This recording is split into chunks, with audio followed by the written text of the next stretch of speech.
la admisión del recién nacido en la unidad de cuidados intensivos neonatal. Hay varias... ¿Ahí lo ve? Sí, perfecto, ahí lo veo. Sí, sí, sí. Si querés vos anda pasándolo y yo voy contando de qué se trata. Primeramente tenemos que tener en cuenta, ¿sí? Ciertos criterios para recibir un paciente en la unidad de cuidados intensivos neonatales.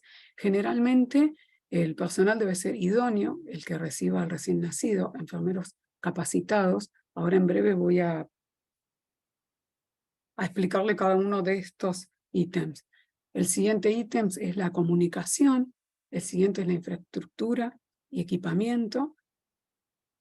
Luego tiene que ver con la temperatura y la iluminación y el sonido, ¿sí? de la unidad de cuidados intensivos. El siguiente. Los criterios de admisión en la unidad de cuidados intensivos neonatales tienen que ver de acuerdo con las características de cada hospital, ¿sí?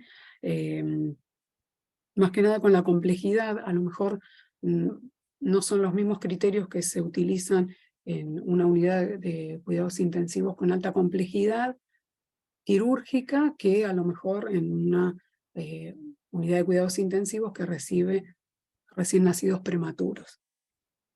Y estas unidades de cuidados intensivos se orientan en la atención del recién nacido graves con complejidad del cuidado y las necesidades de tecnología requerida. Como recién comentaba Ricardo, de la tecnología requerida nos vamos a referir también a ese tipo de monitores que él nombraba, los multiparamétricos. El siguiente.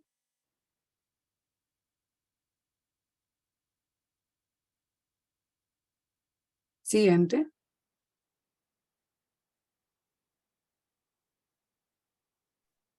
¿No la ves ahí? No la veo. Debería pasar a clasificación del recién nacido de acuerdo a su edad gestacional.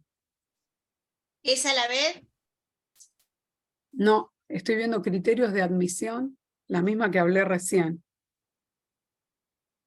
Ahí voy de vuelta. Bueno.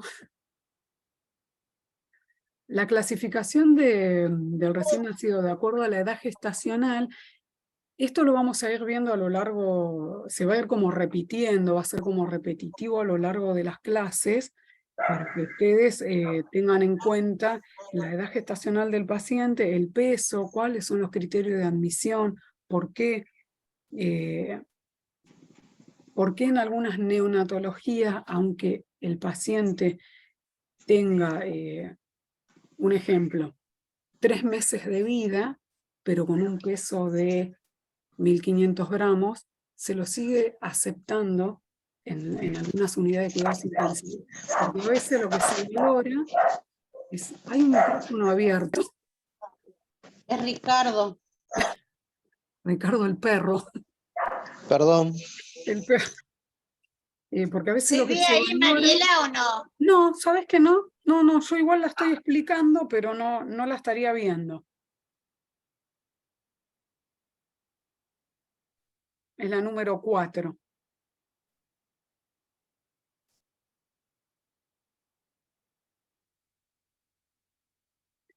Igual les explico que a veces lo que se valora en ese tipo de pacientes es que a lo mejor es un paciente de 3 meses de edad, pero ha sido un prematuro extremo de 27 semanas.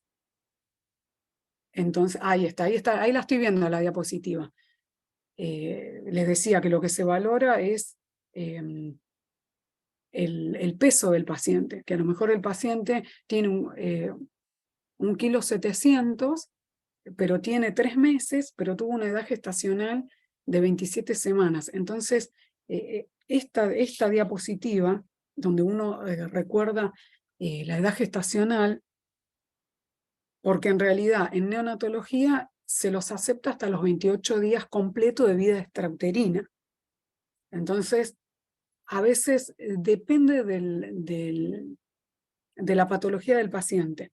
Vuelvo a repetir, por ahí se acepta un pacientito que tiene 3 meses de vida, pero en realidad fue un prematuro extremo con 27 semanas, pero en realidad el peso que tiene real es de 1,7 kg. Por eso en algunas neonatologías se los acepta, porque a lo mejor su patología no es solo que ha sido un prematuro extremo, sino también que a lo mejor tuvo una patología gastrointestinal, que lo que hace que por ahí es que no pueda sumar peso, pero por el peso que tiene ingresa a neonatología.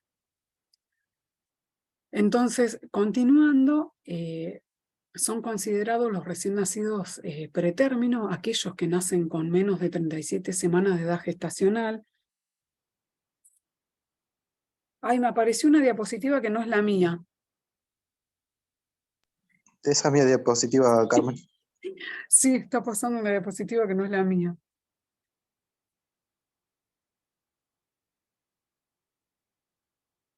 Ahí está. Entonces decíamos que los recién nacidos de término son aquellos que nacen con 38 a 42 semanas de edad gestacional. Y los posttérminos son aquellos de 42 semanas completas. Vamos a la diapositiva número 5,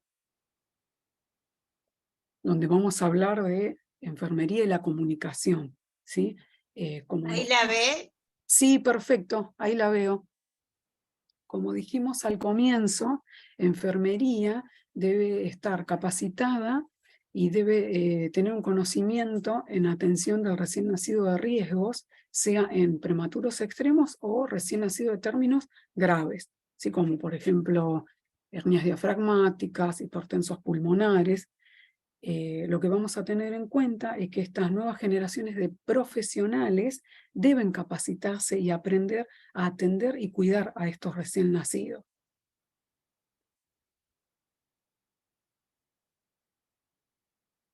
Cuando hablamos de la comunicación efectiva, ¿sí?, que se considera uno de los estándares internacionales de la seguridad del paciente, nos vamos a referir a que entre el equipo médico y enfermería debe haber una comunicación crucial que va a ser la que va a garantizar la atención óptima de este recién nacido. La comunicación debe ser efectiva y implica escucha activa y transmitir la información concisa y precisa.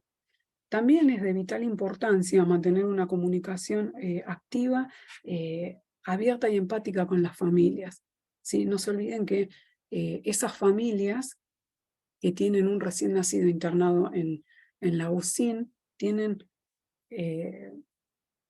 lo más preciado en nuestras manos, ¿sí? Por eso uno tiene que ser empático con los padres. Ellos van a preguntar siempre, siempre preguntan por los dispositivos, miran los monitores, les preguntan por la saturación. Entonces uno tiene que darle la información concreta y hacerlos partes del cuidado, en lo que se pueda, ¿verdad? También es importante el rol de la persona que realiza RCP avanzado, en caso de ser necesario. A veces cuando se admite un paciente que previo, cuando uno ya leyó la historia clínica y sabe qué es lo que va a ingresar, tenemos lamentablemente la eventualidad del paro cardíaco, que en una unidad de cuidados intensivos a veces eso es inevitable. Entonces, debemos tener personal entrenado y sí tener en cuenta el rol de cada uno de los integrantes. Por ejemplo, quién va a ser el que haga las maniobras, quién es el que va a preparar la medicación, quién es el que la va a administrar, para así tener una secuencia organizada de procedimientos. Vamos a la siguiente.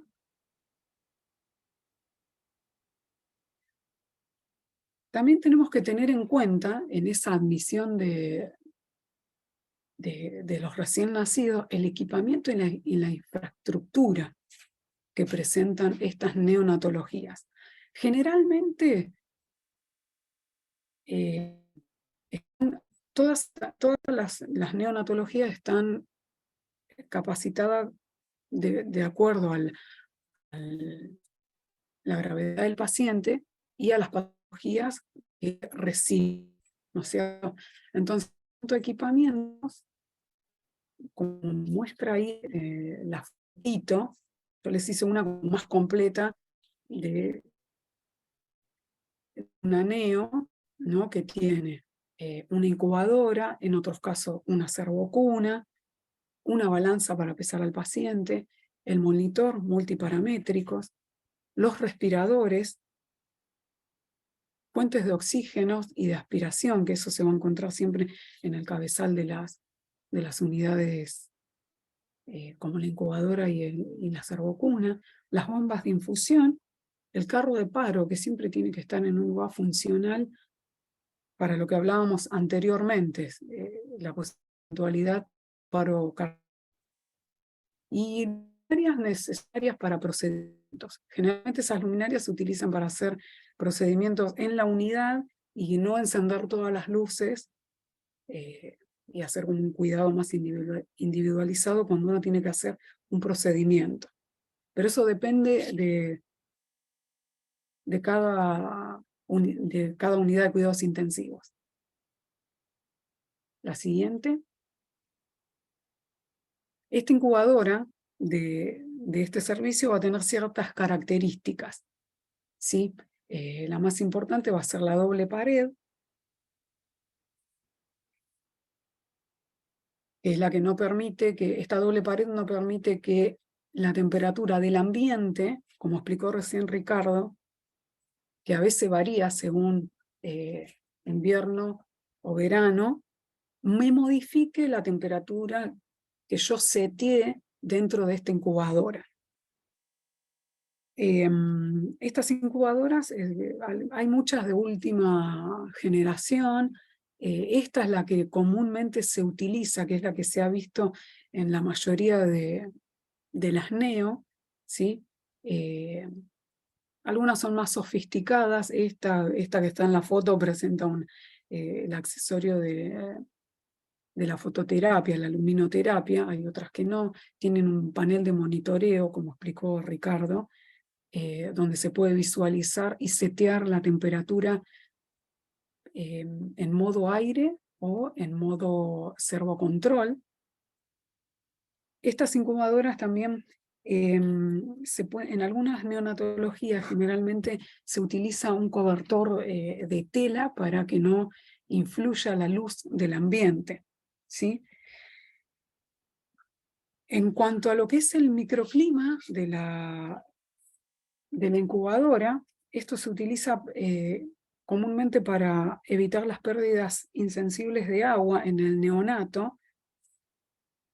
Comúnmente esta pérdida se realiza a través del mecanismo de convección. Eso lo vamos a ver cuando veamos termorregulación, que es una de las pérdidas de calor del paciente. Por eso es necesario que estas incubadoras tengan ese microclima, que lo hacen a través de la humedad. El control de temperatura, que es necesario el monitoreo a través de este monitor que habló hace unos instantes Ricardo, que esto lo que va a hacer es cotejar la temperatura del paciente con lo que tengo seteado en el monitor, ¿sí? Y cuando hablamos de modo aire, como dije anteriormente, ¿sí? Esto se programa a través de este monitor, y lo que hago es programar la temperatura de aire dentro de la incubadora. Cuando hablamos de servocontrol, hablamos de los dispositivos sensores que se utilizan, que se ponen en la piel del paciente, que esto también se puede llamar temperatura de equilibrio. En la siguiente.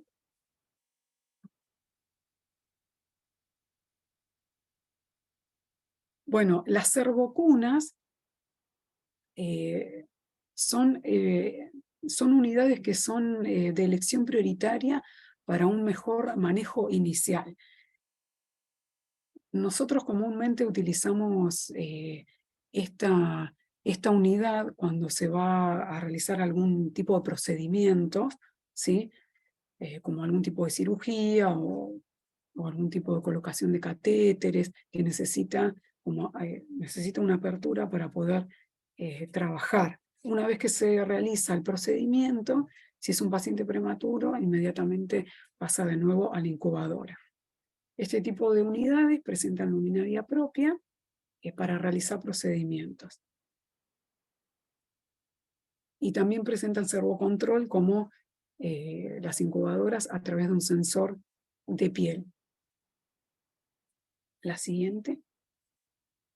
Bueno, esto es lo que hablaba un poquito al principio, la temperatura del servicio, de la neonatología en general, y el sonido. Esta temperatura no tiene que ver con la temperatura que está dentro de la incubadora, sino es la temperatura del ambiente. Generalmente puede ser desde 26 a 28 grados, ¿sí? Ofreciendo un clima que evite las pérdidas de calor posible, lo que hablábamos anteriormente. Y que a su vez permita que el equipo de salud trabaje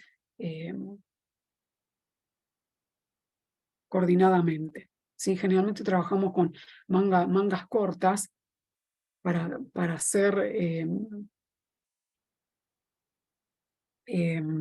¿cómo se dice?, más organizado el trabajo y que la ropa sea la adecuada. ¿Sí? Y en cuanto al sonido, es necesario tomar medidas para disminuir los ruidos dentro del ámbito de la unidad de cuidados intensivos. ¿Sí? El ruido está considerado un factor de estrés para el recién nacido prematuro.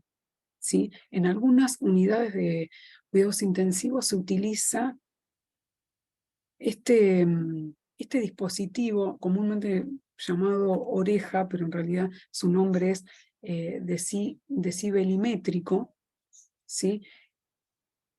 Este dispositivo presenta 3 colores, ¿sí? Como si fuese el semáforo, donde el color rojo va a ser el excesivo ruido, el color amarillo va a ser un ruido intermedio y el color verde es el ruido aceptable.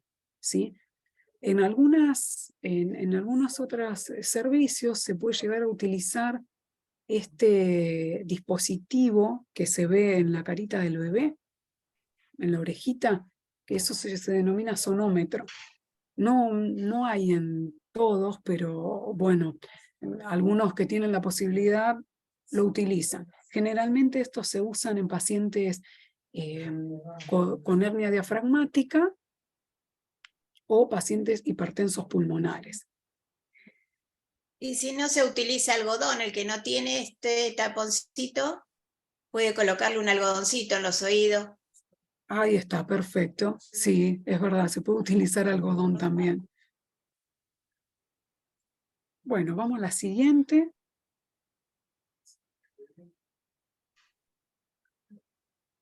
En cuanto a la admisión del recién nacido en la unidad de cuidados intensivos, generalmente las unidades se preparan en casi en todos los servicios de la misma manera. Es como un estándar, ¿sí? Un protocolo estándar de preparación de unidades para recibir pacientes.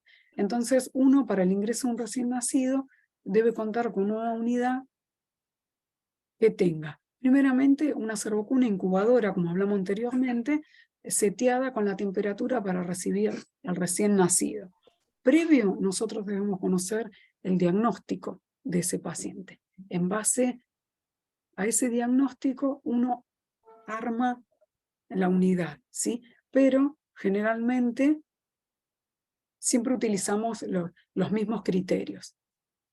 Primeramente vamos a tener conocimiento del peso del paciente, ¿sí? Que el paciente tenga su pulsera de identificación. La unidad debe contar con electrodos, termómetros, estetoscopios, bolsa de reanimación con máscara acorde al peso del paciente, respirador armado y chequeado, ¿sí? Este respirador, uno dice chequeado porque a veces en algunos servicios el respirador lo arma el enfermero, en otros servicios los arman los residentes, pero a nosotros es competencia nuestra también saber verificarlo, que esté correctamente armado. Como dijimos anteriormente, existe también el monitor multiparamétrico, ¿sí? En ese monitor vamos a utilizar distintos dispositivos, como son los manguitos de saturómetro, como los de tensión arterial, como explicó hace un momento Ricardo, acorde al peso del paciente. Vamos a utilizar bombas de infusión, telas adhesivas hipoalergénicas, antisépticos y alcohol en gel para el paciente. Y descartador de cortopulsantes. Cuando recibimos ese paciente, vamos a realizar una valoración clínica del mismo, ¿sí? Cuando el paciente ingresa, nosotros lo que vamos a tener en cuenta en esta valoración es, primeramente, evaluar la piel de ese paciente, si es una piel pálida, si es una piel fría al tacto, si presenta cianosis, cómo es su relleno capilar. Esta valoración se hace siempre cefalocaudal, ¿sí? Luego vamos a valorar el aparato respiratorio, si el paciente presenta taquipnea, si presenta aleteo nasal, si es un paciente que ingresa ventilado, vigilar la vía aérea, ¿sí? Y en cuanto a lo cardiorrespiratorio, el aparato cardiorrespiratorio, ¿cómo son los pulsos de este paciente? Si son pulsos débiles, si son... si tiene ausencia de ruidos cardíacos desiguales, ¿sí? Luego vamos a evaluar el sistema nervioso central. Si el paciente tiene hipotonía, si presenta convulsiones, si tiene letargia. Luego seguimos con los signos morfológicos, si el paciente tiene alguna anomalía congénita, visible, si presenta algún traumatismo obstétrico, si tiene ausencia de algunas extremidades, alguna asimetría facial. Y por último, vamos a valorar las vías gastrointestinales, ¿sí? Si el paciente tiene distensión abdominal, si presenta vómitos biliosos, si tenemos alguna dificultad para ingresar una sonda nasogástrica, ¿sí? Y si tiene secreciones excesivas.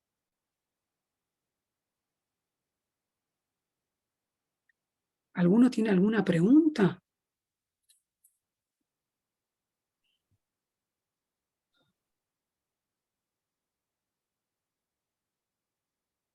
¿Alguno tiene alguna pregunta? ¿No? Espero que se haya entendido. Bastante claro. Bueno. Entonces, para finalizar, yo quisiera recalcar que ante la admisión de un paciente que uno está esperando, primeramente uno tiene que basarse en comunicación efectiva, en leer la historia clínica, en que si el paciente va a venir, por ahí lo estoy esperando yo en mi guardia y no llego, y cuando finaliza mi guardia tengo que pasar la guardia, avisar mediante una comunicación efectiva qué es el paciente que vamos a recibir. Hacer un chequeo de la historia clínica y pasar la guardia y mediante esta comunicación contar los detalles prenatales o cómo fue el nacimiento, qué es lo que vamos a recibir en esa unidad.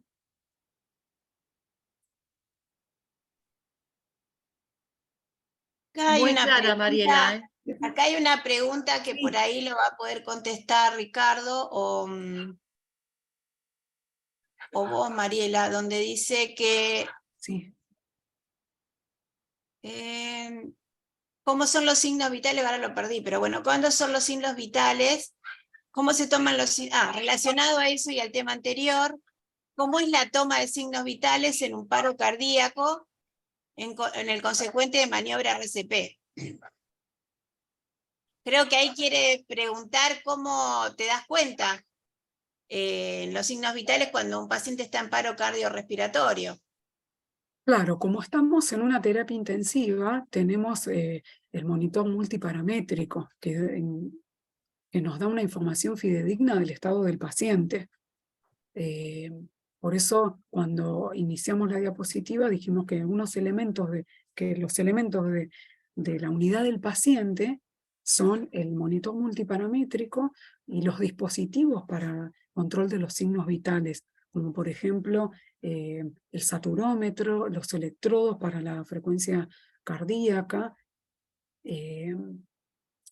los manguitos para tomar la tensión arterial. Todo eso está conectado cuando ingresa el paciente. Si el paro cardiorrespiratorio se dio cuando el paciente ingresó, obviamente que se hacen primero las maniobras, pero siempre teniendo en cuenta los roles de cada uno. Va a haber uno de los integrantes de este equipo de RCP que va a hacer la conexión del paciente al monitor. ¿Se entiende? Uno de los signos principales es la cianosis y la desaturación, ¿no? Si el Claro. paciente está conectado, empieza a descender la frecuencia cardíaca, la respiratoria, el paciente comienza a colocarse cianótico y empieza a desaturar, bueno, uno empieza a ver qué está pasando. Eso es otro de los casos. No sé si Ricardo querés contar algo. Por ejemplo, en el caso de que ocurra esto en la recepción, si por ejemplo hay un nacimiento de un bebito y en el cual el paciente no se encuentra vigoroso, es un paciente deprimido, tenemos que tener disponible en la sala de recepción sí o sí electrocardiograma, ¿sí? Porque para reanimar vamos a necesitar datos muy precisos. Sí, porque dependiendo de los datos que arrojen sobre la frecuencia cardíaca y saturación, va a depender el tratamiento o las medidas de reanimación que van a aplicarse en ese paciente. Entonces nace un bebé, por ejemplo, yo, enfermero de sala de recepción, recibo un bebé deprimido, automáticamente tengo que conectarlo al monitor multiparamétrico con ¿cómo se llama? Ay, me olvidé la palabra. Los sensores de Electrodos. saturación y electrodos. Los electrodos, sí, que van a ser de 3 de derivaciones, ¿sí? Es automático. Ponele O a en el Ricardo caso que también en la que recepción no tengamos es. o falla el multiparamétrico, se puede palpar la arteria umbilical y o a través de la auscultación también. Exacto, sí. Porque en muchos lugares no tienen multiparamétricos y a veces nacen los niños, los pasan a través de una ventana y ahí es donde se reseccionan en una cervocuna. Entonces, en ese momento no tenés tiempo a conectarlo a nada y bueno, uno de los indicios es, bueno, la coloración y Un todos los bebés no nos nacen vigoroso, rosados. sí, un Exacto, paciente no vigoroso o deprimido es un paciente que está cianótico, si bien todos los recién nacidos nacen cianóticos, pero no tiene actividad respiratoria, no respira, ¿sí? No se moviliza, no llora. ¿Sí? Esos son datos que nosotros tenemos que tener en cuenta al momento de la recepción. Si el bebé no llora, respira, está cianótico, ¿sí? Empezar las medidas iniciales de reanimación, que eso lo van a ir viendo a medida que vaya pasando las clases. Una consulta, la licenciada había dicho que cuando están en paro cardiorrespiratorio hay un enfermero que se encarga de la reanimación, otro de preparar la medicación y otro de administrarla.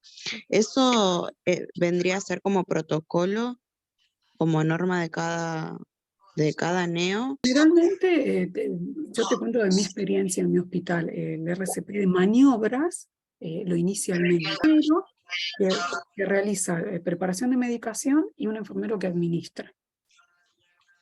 Eso es automático, o sea, los roles, hay uno que reanima, un enfermero que prepara medicación y el otro enfermero que es el que administra.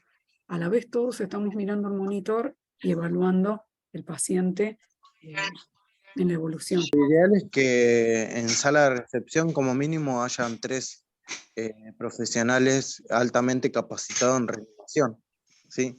Uno va a trabajar sobre la vía aérea, que es el que va a bolsear o intubar, y en el caso de siempre va a ser el médico. El otro que va a trabajar sobre el masaje cardíaco, y el otro es el que administra la medicación y busca una vía de rápido acceso. Lo ideal es tener como mínimo 3 Operador. profesionales. Sí, operadores, no me salía la palabra, gracias. Ujú. Y de todos modos, Listo, gracias. perdón, hago otra aclaración.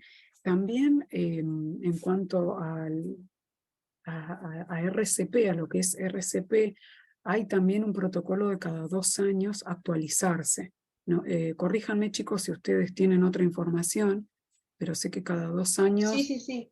Con respecto a eso, Rocío, la Sociedad Argentina de Pediatría, que también tiene el aval de la Sociedad Americana, tiene un manual de reanimación cardiopulmonar, y ahí están los roles de las personas que tienen que actuar frente a un paciente que presenta paro cardiorrespiratorio. Es un manual, como dice Mariela, es obligatorio para todo el personal de salud. En cuanto a lo que hacemos neo, sí o sí tenemos que tenerlo para trabajar en los hospitales. Es parte de nuestra responsabilidad, competencia e incumbencia, ¿sí? Eso es obligatorio. Mucho del personal desconocemos esta normativa, pero es obligatorio, es una bajada desde el Ministerio de Nación, ¿sí? Todos lo tenemos que hacer. Y ahí dentro de las unidades están los roles de las personas. Como decía Ricardo, son 3 en los paros de alto riesgo, ¿sí? Por ejemplo, un desprendimiento de placenta. Ahora, si bien es de riesgo también cuando nacen, por ejemplo, gemelares, uno nunca sabe cómo van a estar esos bebés. Entonces, sí o sí, lo que dice el manual también es que haya un personal que sea idóneo en, por ejemplo, poder hacer una intubación endotraqueal, ¿sí? Y en lo que decía Mariela, en las unidades de neonatología, los roles se tienen que diferenciar, porque si somos 6 enfermeros que estamos con un paciente, ¿quién ve al resto, no? Esto también es parte de la gestión del cuidado, y como decían todos los colegas, vamos a ir avanzando con las clases y van a ir incorporando más herramientas. Pero está el curso de reanimación, que es obligatorio para todos. No sé qué decís vos, Carmen, al respecto.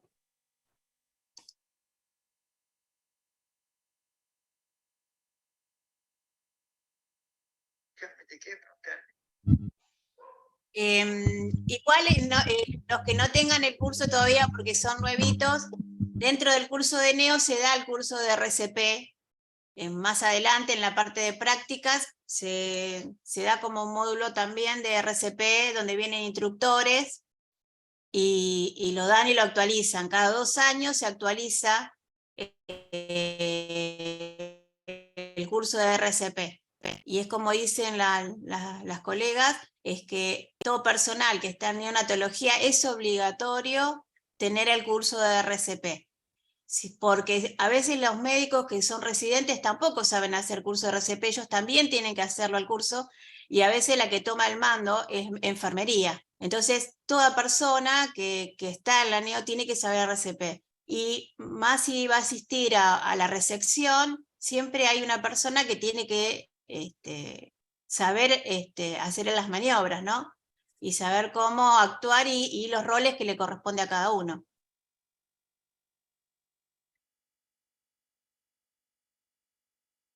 ¿Alguna otra pregunta más? Una consultita quería hacer, profe. Sí.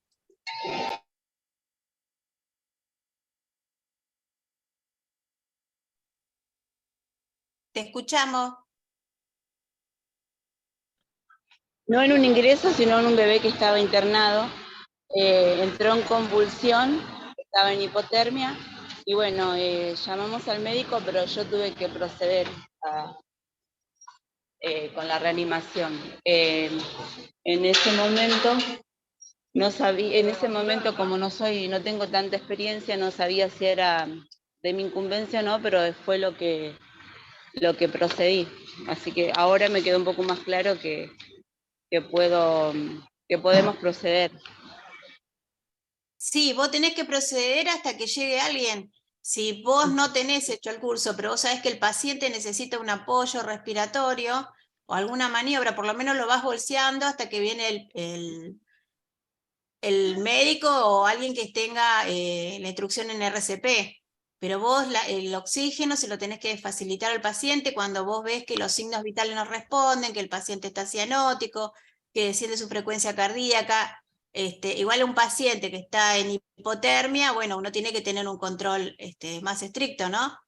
Sí, no, estaba volviendo al recalentamiento y yo procedí, bueno, como yo hice el curso de RCP, pero en mi servicio anterior, hace unos meses, empezamos nosotros a hacer, digamos, a proceder, porque antes teníamos que esperar que venga el médico para bolsear. Entonces, bueno, yo tomé la iniciativa y después le pedí disculpas al médico, me dijo, no, está bien. Es como que estaba un poco Es que, indecisa en eso. claro, lo que pasa es que vos, acordate que tenés pocos minutos, son pocos los segundos que vos tenés para actuar, que cuando vos no actuás hace que ese bebé tenga más daño por falta de oxígeno. Entonces vos tenés que proceder. Después se verá el que viene, pero vos tenés que asistir a ese paciente porque sos la responsable. Ahí, después vendrá el médico y seguirá. Por eso es Sí, sí, fue. importante el que tengan todos desarrollado el curso de RCP. Sí, fue así, apenas, o sea, desaturó y hizo bradicardia y empecé a bolsear porque se había ido a 62. Claro, pasa mucho en los chicos de hipotermia, cuando tienen que regresar, a veces hacen paros cardíacos, hacen bradicardia extrema. Entonces, bueno, la enfermería tiene que actuar porque es un paciente que ya de por sí, por su problema, va a tener algún problema neurológico y se le suma mucho más si hace un paro y nadie lo reanima, ¿no? Entonces es importante. Como enfermera vos tenés autonomía y podés hacerlo cuando vos ves que el paciente está crítico y el paciente está necesitando la acción de alguien, ¿no? Tampoco podés quedarte quieta porque el paciente le pasa algo y bueno, lo primero te van a decir que hiciste.